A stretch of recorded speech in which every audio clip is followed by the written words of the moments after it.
on Psalms 23, verse 6. Praise the Lord. Surely goodness and mercy shall follow me all the days of my life, and I will dwell in the house of the Lord forever. Yes. Praise the Lord. So itong house of the Lord, matatawag po natin itong essential.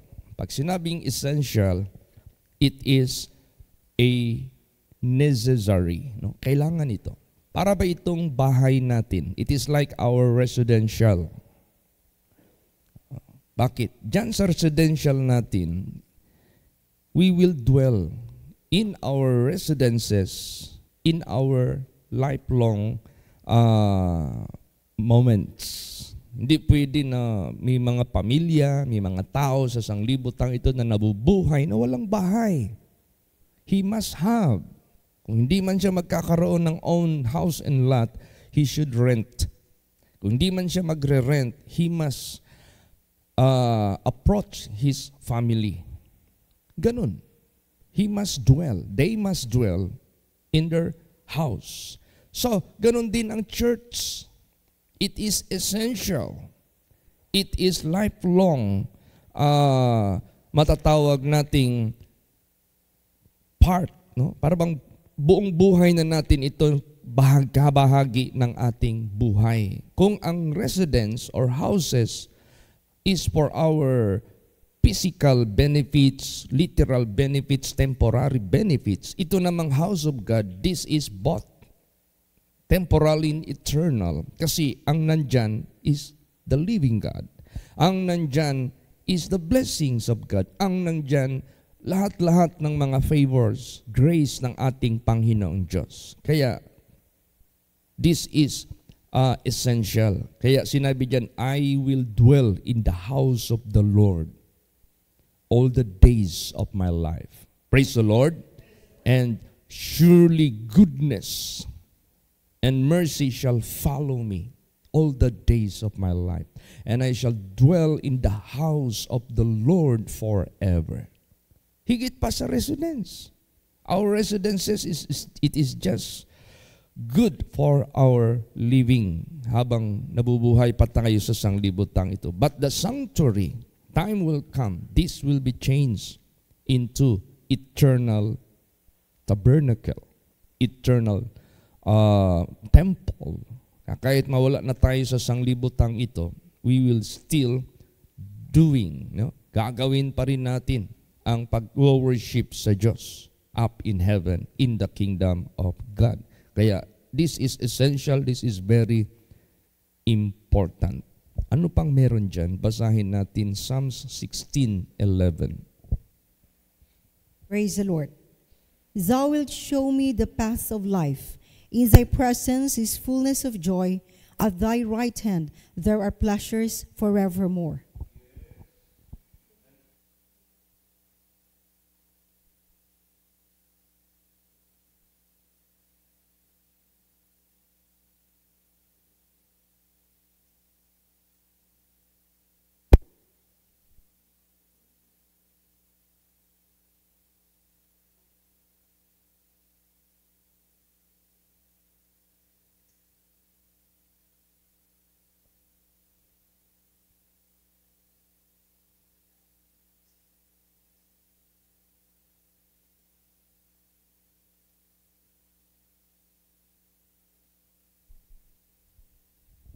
Low.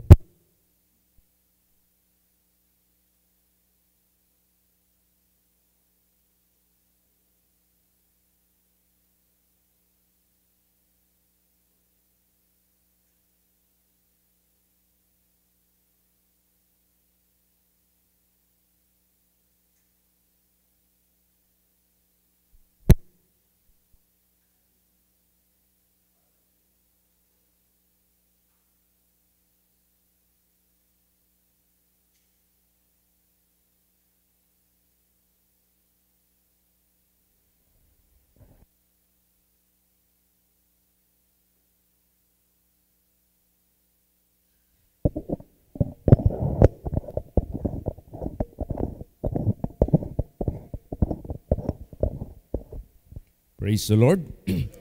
So, anong meron dito sa simbahan? Anong meron dito sa tabernacle or sa sanctuary? Thou wilt show me the path of life. What kind of life? Anong klaseng buhay ang ipapakita ng Diyos dito? It is life eternal. Anong klaseng life na ipapakita niya dito? It is a life which is good life. Mabuting buhay.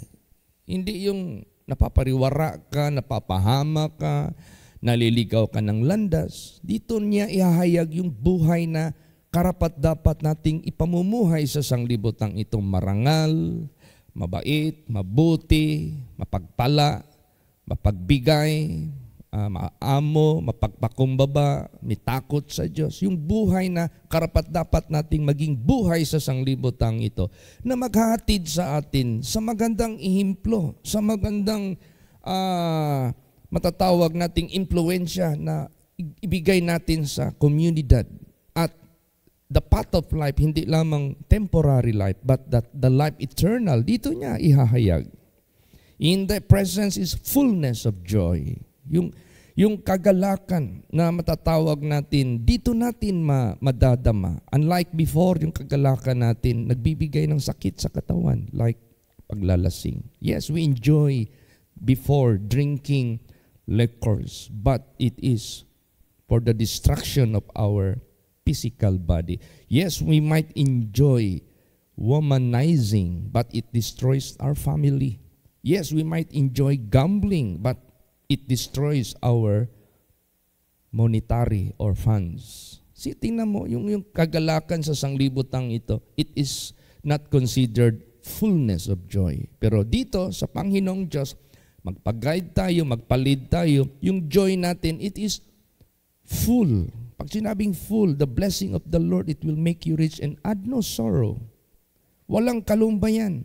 Yung joy na ini-enjoy natin sa pagsunod natin sa guidance ng Diyos, it will not give distraction to our health. It will not give distraction or madidestroy yung ating funds, yung ating financial. Hindi madidestroy yung ating relationship sa ibang mga tao.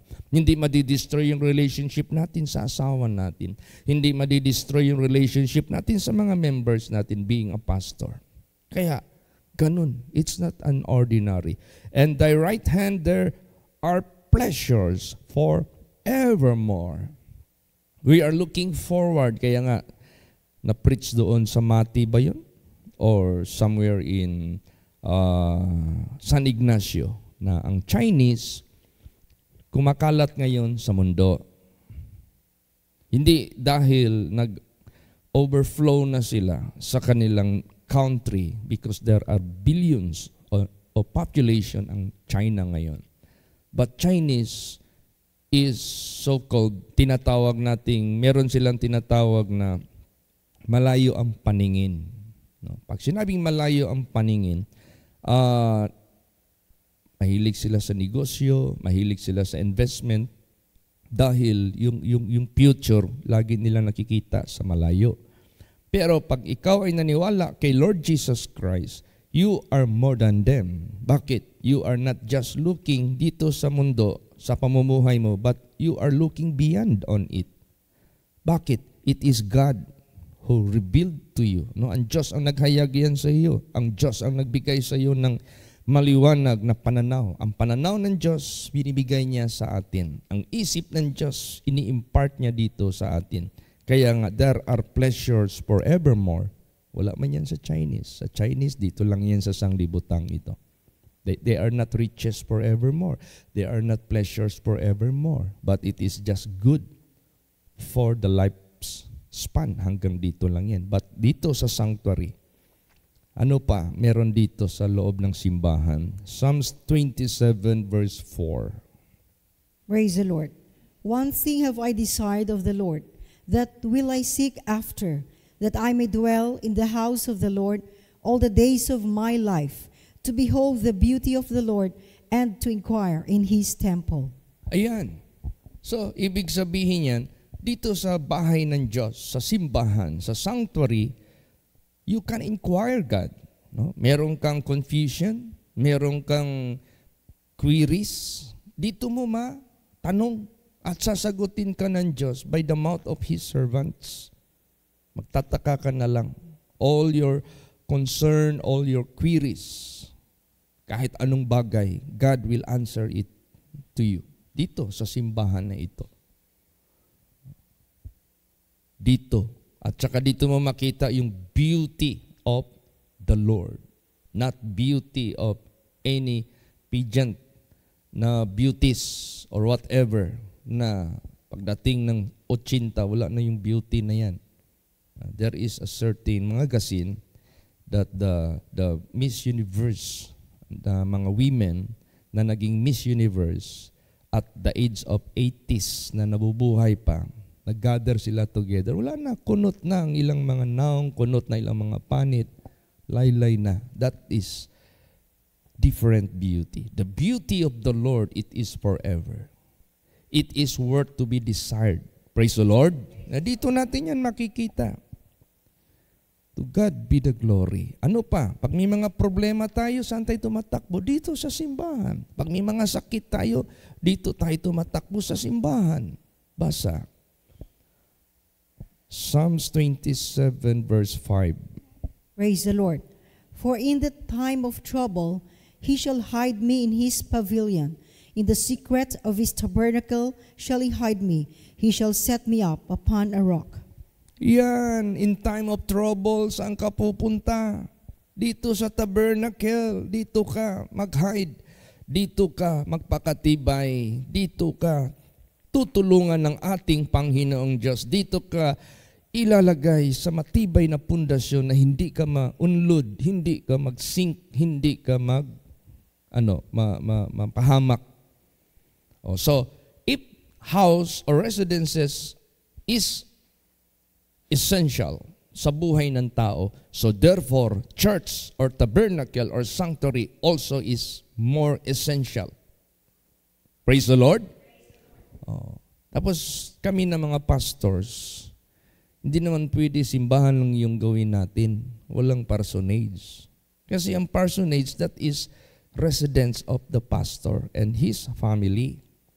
Kaya, tayo na mga pastors, we have to execute our faith that God hindi lang i-provide niya yung sanctuary, but also our residence. Kaya nga usually, ang residence naka-attach or malapit sa sanctuary. Praise the Lord. Kasi both of that are essentials. No? Essential talaga yan.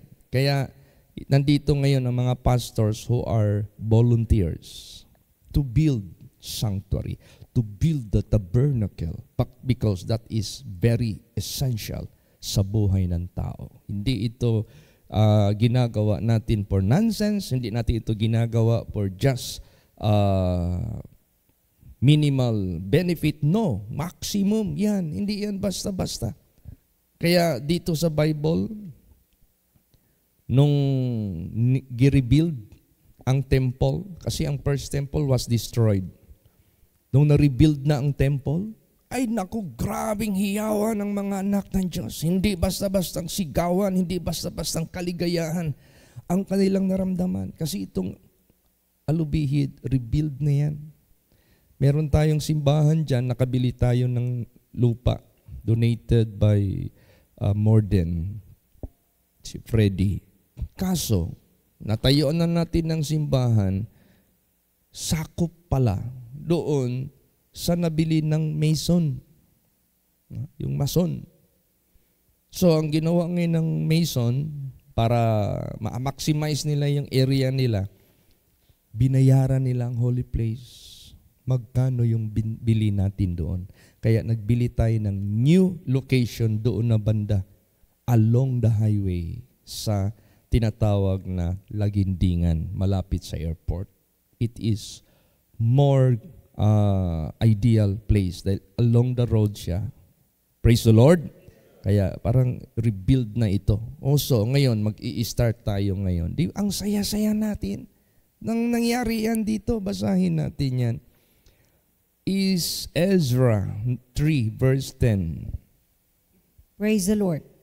And when the builders laid the foundation of the temple of the Lord, They set the priests in their apparel with trumpets, and the Levites, the sons of Asaph, with cymbals, to praise the Lord after the ordinance of David, king of Israel. Yan ang saya-saya nila. When the builders laid the foundation of the temple of the Lord, they set the priests in their apparel with trumpets, and the Levite sons of Asaph with cymbals, to praise the Lord after the ordinance of David the king Israel. Praise the Lord. Pasabihin mo, Pastor Chit, bakit naman ang mga pastor ang ni-request mo mag-build ng simbahan? Material yan. Baka madisgrasya yan sila doon, o kaya yung simbahan na yan, baka maging useless yan kasi ang pinagawa mo doon, mga pastor yan, mga spiritual yan. Basahin natin ang Biblia kung sino ang nag-build ng temple. Praise the Lord. Basahin natin Ezra 3:8 hanggang 9. Praise the Lord. Now, in the second year of their coming unto the house of God at Jerusalem, in the second month, began Zerubbabel the son of Shealtiel, and Jeshua the son of Josadak, and the remnant of their brethren the priests, and the Levites, and all they that were come out of the captivity unto Jerusalem, and appointed the Levites from 20 years old and upward, to set forward the work of the house of the Lord. Then stood Jeshua with his sons and his brethren, Kadmiel and his sons, and the sons of Judah together, to set forward the workmen and the house of God, the sons of Henadad, with their sons and their brethren, the Levites. Yan, mga Levites, karamihan. Praise the Lord. Mga Levites ang karamihan doon. 20 years old above. Oh, tingnan mo. Scriptural tayo. Praise the Lord. Oh, itong paggawa nito ng simbahan, sino ang gumawa nito na ginamit ng Diyos? Mga pastors, mga spiritual workers, mga belong to the Levites. They are designed to help the building of church or churches or sanctuary. Scriptural. Hindi tayo magkaalinlangan sa pag-move. Praise the Lord. To God be the glory. Kaya pasalamatan natin ang ating Panginoong Diyos. Hindi masama, hindi kay pastor ka, hindi ka man lang marunong magkilos dyan sa simbahan mo kasi hindi pwede. Hindi. Katulad sa atin, pwede ka maging driver, pwede ka maging takapagsundo, pwede ka, lahat-lahat na. Pwede ka maging mekaniko, pwede ka maging panday. As long as it is belong to the work of the ministry at as it belong kahit naman sa gawain ng ating Panginoong Diyos. Praise the Lord. Kaya marami tayong mga pastors, may pintor, mayroong mekaniko, mayroong welder, mayroong carpenter, mayroong lahat-lahat na. Kaya pag inano natin ito lahat, makakagawa na tayo ng temple. Kaya napakadakila ng ating Panginoong Diyos. Alam mo, pag magawa yung simbahan na yan, matatawag nating it's wonderful. It is designed by the will of God. Bakit? Basahin natin Psalms 84:1 hanggang 2.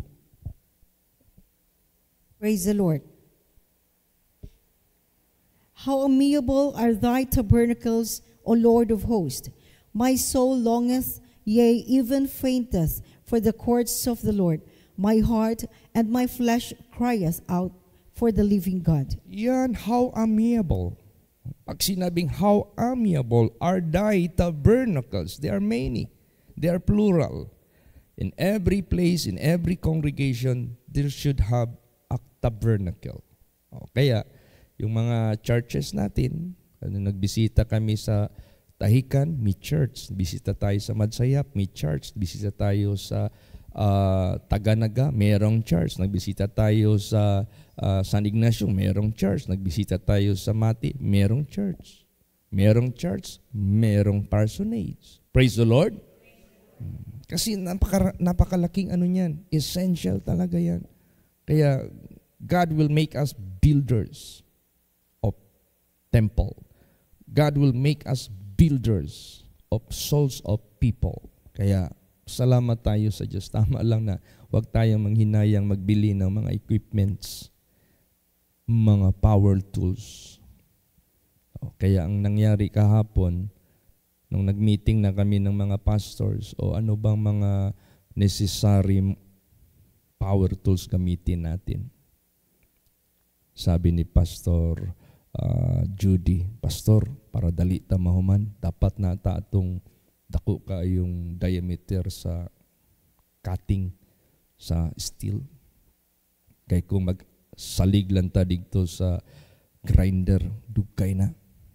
Naglibot tayo. Nag-ask tayo ng favor kay Brad Silio. Yung pala, sinauli na niya yung ganon na cut-off machine. Cut-off machine pala ang tawag niyan eh. Nagpunta kami ngayon doon sa pawn shop. Ang ganda. Nabili natin. Mag-ipon tayo ng ganon. Mag-invest tayo ng ganon. Kasi diyan na lagi tayo nakatutok eh. We are church builders. Praise the Lord. Kaya salamat tayo sa Diyos. God did provide miraculously.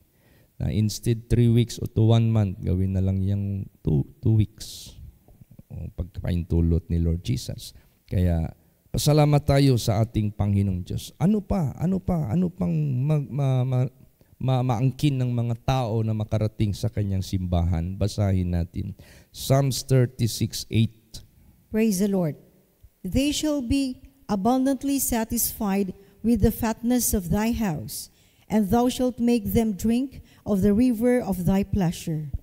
Imagine that. Saan ka makakita niyan? Masasatisfy ka with the fatness of His house. You will make to drink of the river of thy pleasures. This is God's pleasures. This is God's fatness. This is not the fatness of Manny Pacquiao. This is not the fatness of Mr. Yung may-ari ng mall, Henry C. This is not the fatness of the President of the Philippines. But this is the fatness of God. Dito yan. Matamasa sa house of God. Praise the Lord. Sa banal na sa. Kaya mapalad yung mga tao na makarating dito. Mapalad yung mga tao makarating. Hindi lang yung mapalad ka, nakarating ka sa Hong Kong, mapalad ka, nakarating ka sa Canada, mapalad ka, nakakita ka ng Disneyland, mapalad ka, nakakita ka ng Australia, mapalad ka, nakakita ka ng aquarium na malaki doon sa Atlanta. Alam mo, nung pumunta kami sa Atlanta, Georgia, dadalhin sana kami ng classmate ko sa largest aquarium in the world. Mas malaki pa yan sa Dubai Aquarium. Kaso na kapos kami ng time. Pero meron pa palang mas mapalad na lugar na mapuntahan ng mga tao. Praise the Lord. Ano yan? Basa. Psalm 65 verse 4. Praise the Lord.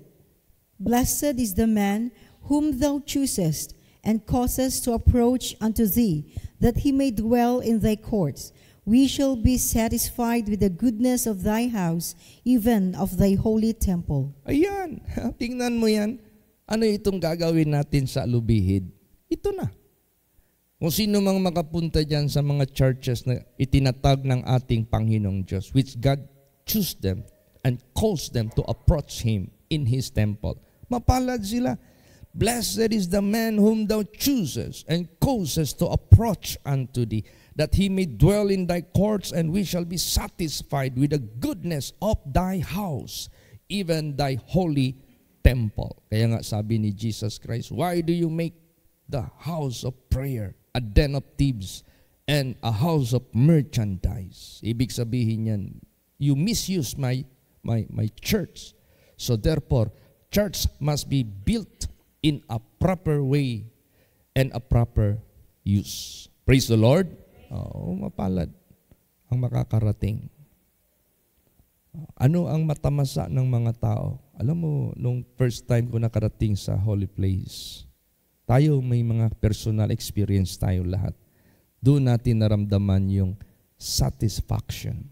ng ating kaluluwa that we never experience anywhere we went. Ano man yung narating natin nung unang panahon, hindi yan makakumpara sa ating. Bakit yung kauhaw natin na ibsan, yung kagutom natin na feel, kasi doon natin naramdaman pag makarinig tayo ng Word of God, ay hindi pala yung true pleasure yung aking ini-enjoy, ay hindi pala yan true life ang aking kinabubuhay.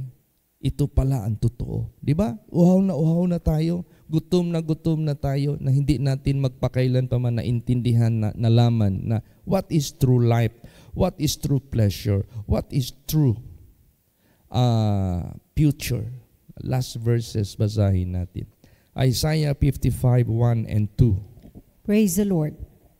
Who, everyone that thirsteth, come ye to the waters, and he that hath no money, come ye, buy and eat. Yea, come, buy wine and milk without money and without price. Wherefore do ye spend money for that which is not bread, and your labor for that which satisfieth not? Hearken diligently unto me, and eat ye that which is good, and let your soul delight itself in fatness. Praise the Lord. Kayo nauuhaw, lumapit kayo sa tubig, kayo na walang pera, bumili kayo at kumain kayo. Bakit? Sabi niyan, bumili kayo ng wine and milk without money and without price. Wherefore do ye spend money for that which is not bread? Bakit kayo nagagastos na hindi naman yan bread? Naglilibor kayo, hindi naman kayo nasasatisfy. Makinig kayo ng husto sa akin. Kumain kayo ng kabutihan at ang inyong kaluluwa magkaroon ng kasayahan sa katabaan niyan. This is the true pleasures. This is the true fatness. Can never be bought by money nor by silver, because it is not can afford. Hindi yan ma-afford ng pera. It is only could afford by faith. It is only could afford by our faith and obedience. Kaya salamat tayo sa ating Panginoong Diyos. We have another church to be built. We have another church to be erected.